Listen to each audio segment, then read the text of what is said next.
you hate the thought of working past 55 or 60? Do you hate not being able to live the life you deserve today? Do you hate not knowing what your financial future looks like? It's time to stop doing what you hate.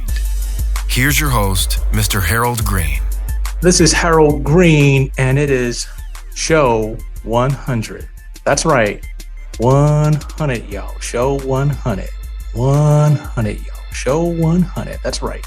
This is show 100. I cannot believe that I've been at this for 100 episodes.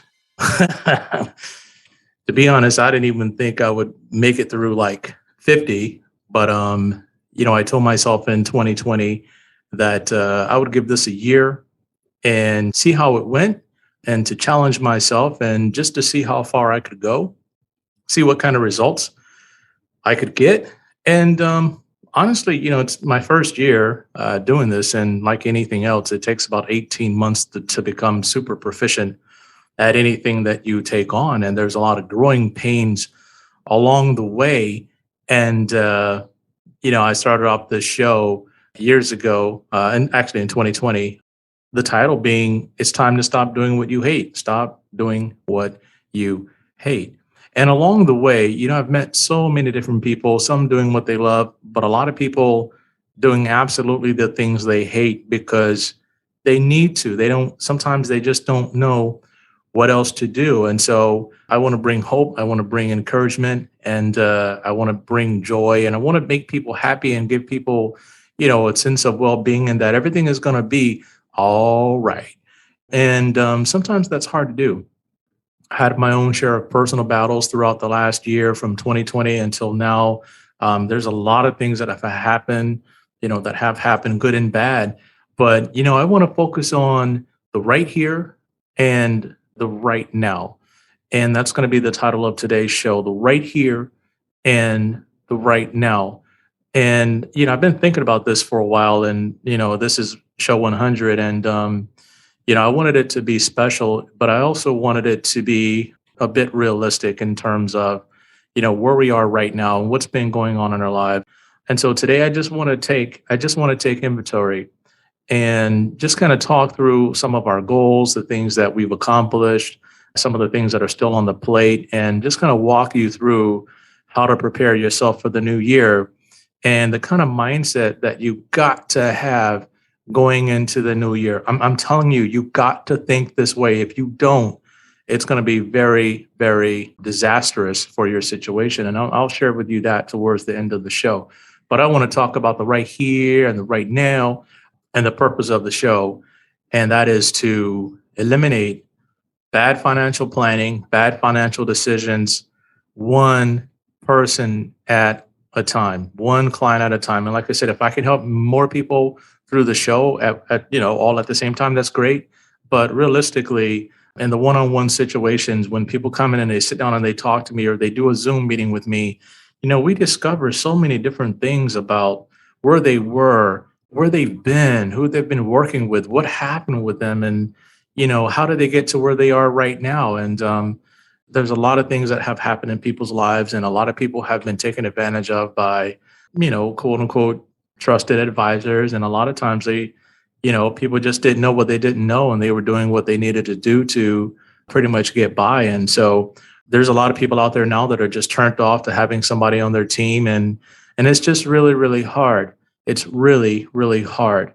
And I just find that interesting. So I'll share a little bit more about things as I go throughout the show, some of the things I've seen and heard and whatnot. But I want to talk about the right here, right now. It's been a very fast year. Things have gone by so fast, and we find ourselves in the midst of another type of variant. And this thing is going to be with us for a long time. Everybody knows that. But, I can't believe the amount of fear that I'm seeing in society. I just cannot believe the amount of fear mongering, the amount of just hopelessness, the amount of just the world's going to come to an end. I might as well stop trying now. I might as well just buckle down and just kind of wait for it all to be over with. Everything is just going to go all to hell, and on and on and on.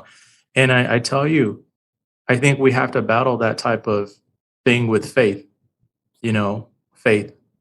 Fear is basically false evidence appearing real. That's what I've heard it said about fear. And we got to battle fear with faith. You got to have an overcoming mindset. You got to have a very optimistic mindset. And I'll talk to you about that.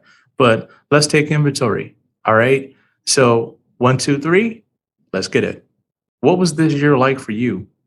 What kind of goals did you set at the beginning of the year? What was your New Year's resolution at the beginning of 2021? What did you set out to accomplish in your life? I want you to just get a pen and pad, sit down in a quiet spot and write this stuff down, right? Look at your goals. And I talk to people all the time about setting goals. What were your goals for 2021? What did you accomplish? Were you able to grow your net worth? Were you able to get that promotion that you've always been desiring? Were you able to get that new home you wanted? Were you able to get that new car you wanted? Were you able to get your kids into the college that they wanted to go to without going broke and spending your entire life savings? Were you able to make an impact on the world through the things that you do every day? Were you able to do anything for your community? Did you get better as a person? Did you become a better mom or dad? Did you become a better spouse? What were your goals for 2021? What did you accomplish? And then the next question I have for you is, I want you to think about that. And then who helped you accomplish those goals, right? Did you set out to hire a personal trainer, a new financial advisor? Did you join a new mastermind group?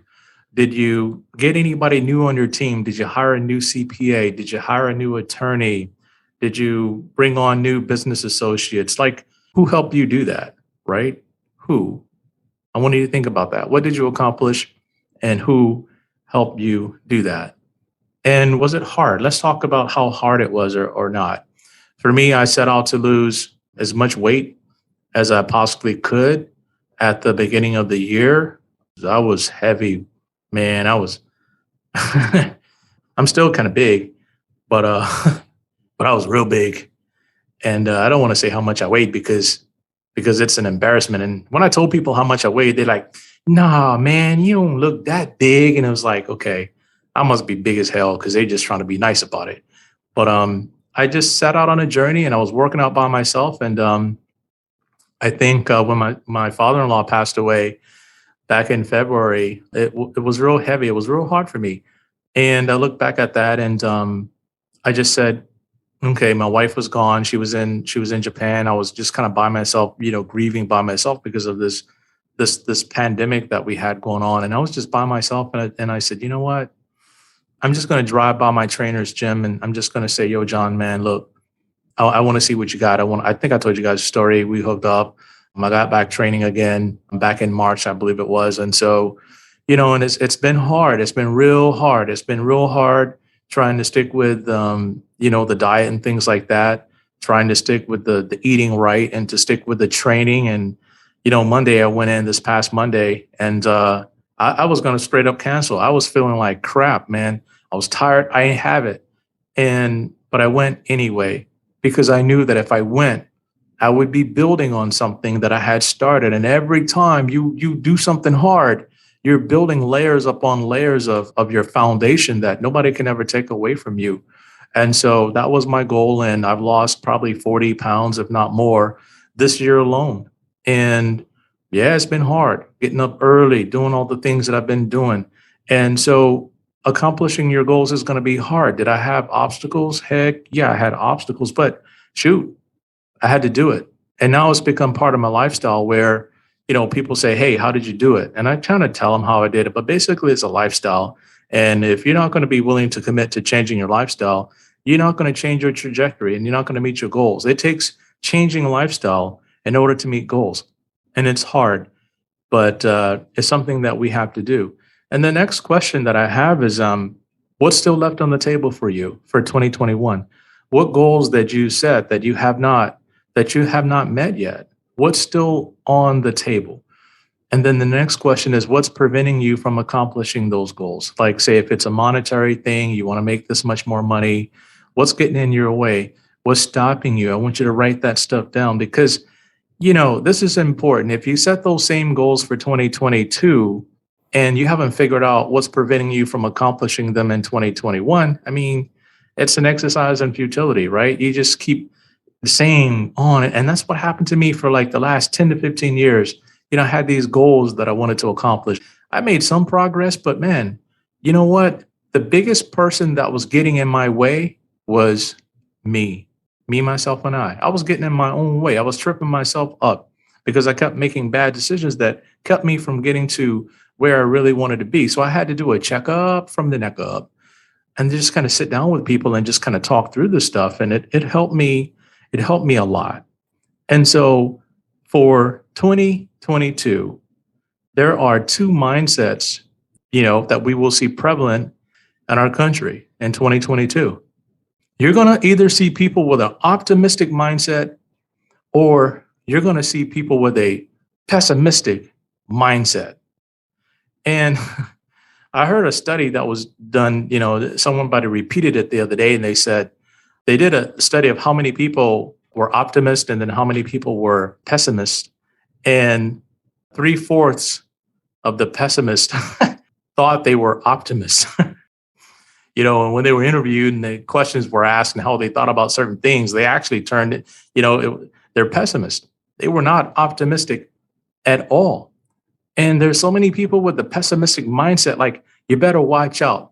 You better be careful. You better not do this. You better watch for this. You better watch for that. Like, you know what? I mean, here's the thing.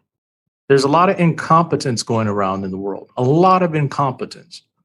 And you will hear a lot of incompetent people say a lot of crazy, stupid stuff, right?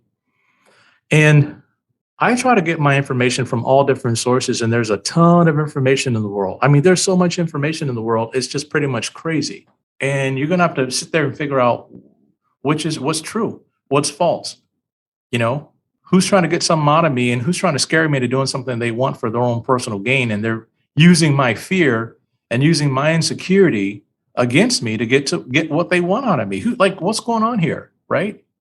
Who's pulling your strings? I talked about invisible strings in another show. So I was watching this interview by this guy on Bloomberg, and they were interviewing the ex-CEO of Goldman Sachs. And he was saying some very, very interesting stuff. And they were asking him like, okay, so all your predecessors went into politics, right? They went into the government and, they wanted to be public servants and so on and so forth. And they said, what about you? Why have you not gone into public service? You say straight up, they didn't ask me. He said, if you look at the current administration, they're full of people who don't know nothing about finance, who don't have financial backgrounds, right? So we got this thing where our administration has checked all the boxes trying to, do identity politics, and they checked all the boxes and they forgot the most important thing. They need people in the country that understand finance and understand how to get us from where we are to where we need to be. That's like you coming to hire me and then me saying, hey, I'm Black, I'm this, I'm that. I checked all the identity boxes. So you got to hire me to manage your money. And I don't know what the hell I'm talking about, but I check all the boxes. Like, would you do that in your own personal finances? And the answer is probably no, right? But you're going to have to look at that, okay? And there's a lot of crazy things being said, and there's a lot of crazy things going on. And either you're going to take that and be optimistic about it, or you're going to be pessimistic about it, right? Now, one of the pessimistic things I hear, and of course, we got to watch for it and we got to plan for it, but we don't let that be the be all end all or however you want to say it. But we want to talk about the bear market. And then I talked in my last show about inflation beaters, right? But right here, right now, there's a lot of talk about the market crashing. And to be honest, right, they were talking about this a couple of months ago, like back in September, right? September is going to be bad. And then, it's going to get better. And then it's going to get bad again towards the end of the year, because they were looking at all these inflation numbers and all this money that's in the economy, and that, they're trying to pump more money into the economy. So what does that mean for the future, right? So what does it mean? Are we going to go into a bear market? Or are we going to be in and out of a bear bull market? What's going to happen, right? My opinion is very simple. Now, go do your own research, because investments do carry risk of loss, right? And so past performance is no guarantee for future results. But I believe things are going to be choppy. And I believe that when things are choppy, and as I was telling somebody the other day, a new client that just came on board, we were talking about, she was asking a question of like, what happens if the market crash? And I said, well, you're in real estate. What happens when the real estate market crashes? Don't you buy more real estate if you have money? And yeah, I said, if you're in a stock market, it's the same thing. If you have money, then you basically buy more shares of certain holdings, right? And I'm going to talk about that in a future show. But in a bear market, that's why we have the Rapid Retire program. If you're not in the Rapid Retire program, you should be, because there's the short-term bucket, the intermediate bucket, and the long-term bucket. The short-term bucket is for 5 years, right? There's enough money in your short-term bucket to last you 5 years without it actually having to be invested in the stock market, right? Now, that money is invested, but it's not in super risky stuff, just kind of depending on the time. It could be part cash, it could be part stocks, it could be part, I won't do bonds, but it could be part of some different things inside of that short-term bucket, because it needs to last 5 years, right? It needs to be able to go through a different cycle. It needs to be able to go through a bear market. It needs to go through, it needs to be able to go through a recession or whatever, right? And so your intermediate bucket and your long-term bucket, that's not money you're going to need. That's money you're not going to need for like 10 years, right? If you are in the mindset of accumulating shares of great companies throughout these types of downfalls, that's the most optimistic mindset that you can have. You got to look at companies that are going to be here 10, 15, 20 years from now, right? Now, Microsoft, I hope they're here 15 to 20 years from now. I think they will be. Google, I think they'll be here. Apple, I think they'll be here. Amazon, I think they will be here. There's a lot of good companies I think will still be here. Costco, if you got to eat, they will still be here, right? So the mindset has to switch from like, oh God, I don't want to see my account going down, to, okay, how much of this are we accumulating? Growth is great. We want to see capital appreciation. We want to see all of that, right? But if you're in the mindset like, yeah, sell everything to cash and just like, wait, we might do that from time to time, but I don't think that's the game that you have to play, right? That's why we have the different buckets. And so I want my clients, along with myself, to go into 2022 having a very optimistic mindset that although things may be bad in certain pockets and certain segments, we want to take advantage of our opportunities. I want to be an opportunistic risk taker, right? If I know a certain company is dropping and they have great fundamentals, I see that as an opportunistic risk play, okay? I'm going to buy in. I'm going to buy more of that company, because I know when things turn around and people say, we get the next quarterly earnings report and it's not all that bad, it's actually pretty good. People are going to say, oh my God, yeah. Oh my God, I sold too early. Oh my God, I shouldn't have done that. Oh my God, I should have waited. But people panic because there's a lot of fear going on. There's a lot of fear mongering going on, and there's a lot of bad decision making being made by a lot of incompetent people. And you do not want to be affected negatively by that. You want to take advantage of those types of mistakes that other people are making. It's like football. I played sports before. And if you're on offense and you see the defense make a dumb mistake, you got to take advantage of that and score. Same thing in the financial arena. If you see things that doesn't make sense, like sell-offs and things like that, you got to take advantage of those, because that's when you can get in at a different, a lower share price, right? Now, you got to be buying in with money that you're going to not need for 5, 10, 15 years. You shouldn't be doing that in the short-term bucket, and we normally don't do that in the short-term bucket. But, you have to look at your overall plan and understand how these things play in. I want you to have a very opportunistic mindset in the year 2022. Regardless of the things that you see that are happening around you, right? Friends, neighbors, family members, right? We understand enough about this virus right now based on all the information that we were told in the very beginning, right? All the information that we've been told from 2019 to 2021, we've been told a lot of stuff, right? What's going to happen with this thing? It's going to mutate and it's going to do all of this, but the vaccine should be effective against this new one and that new one, and on and on and on. Now we're hearing a bunch of stuff that's changing, and it's making people question this stuff. And so it's like, all right, understand where you are right here, right now. Understand the goals that you want to set. Understand the mindset that you need to have to accomplish all of your goals, and let's get it. Don't let anything stand in your way. Don't let anyone stand in your way, especially yourself. And the way to get yourself out of the way is to work on the mind, work on your mindset, understand the risk, take precautions, right? Prepare yourself because anything can happen, but you have to be prepared for it. You don't wake up every day and be like, oh man, I can't drive to work because what if I crash my car and it hurt somebody? You don't think that way. You have faith that you're going to be able to get from your driveway to your parking spot and back home in one piece. You have to have faith. You have to have faith in yourself. You have to have faith in your team. Okay. And so I want to be a part of your team. If you're not already, I'm already on your team. If we're not teamed up yet, check me out. Go to show notes, click on the link to schedule an appointment, and let's get at it. Let's look at where you are now, right here, right now. Look at how you got here, and let's look at what you want to do for 2022 and how we can get that done. Because I'm telling you, there's opportunities in every single up, down, sideways. There's opportunity all around you. And because we live in the land of opportunity, and I'm going to talk about that in a future show, about why people don't have what they need because they don't take advantage of the opportunities. I heard it said, you got to be a willing participant in your own life, right? You have to be the captain of your own ship, but you got to have good shipmates, and you got to have a good quartermaster. You got to have good navigators.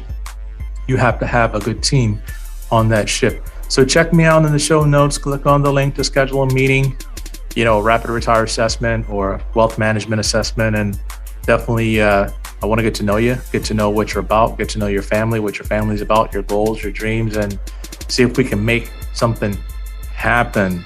And until next time, everybody, 1, 2, 3, let's get it.